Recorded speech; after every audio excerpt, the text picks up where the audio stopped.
Well, there are places across East Tennessee that lie in decay where people built their lives, but now sit empty. And this week, we're taking you across East Tennessee as we explore abandoned places. WBIR 10 News reporter Leslie Ackerson takes us to Sevier County and a schoolhouse this morning.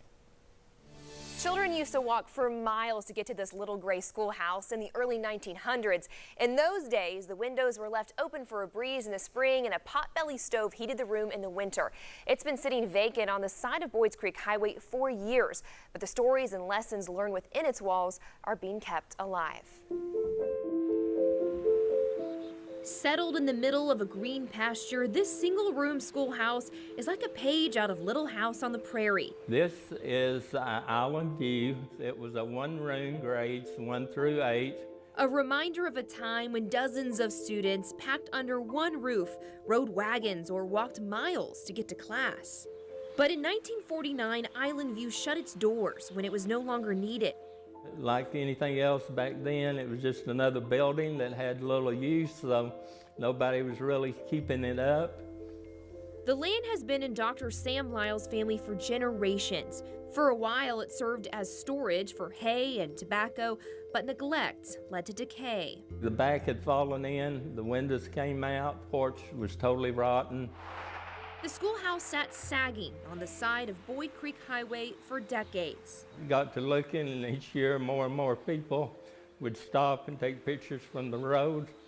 Mom had kept talking about it, so I finally decided to just splurge and start reworking it a little bit at a time. For the last 10 years, Lyle has chipped away at restoring the place his mother and others spent their childhood. This is where they put their lunches. He wants to create the sense of life in the 1900s and preserve the integrity of the schoolhouse. We got the original hand pump. But some things you can't change. The sassafras tree out front, we have a picture of it when it was just a sapling. Now it actually grows out of the building. It's a project that touches the lives of former students who visit. Their stories Lyle wants to teach generations to come. Hopefully we can maintain some of the history. Traditions of the 1900s is dwindling, and I would like to preserve it.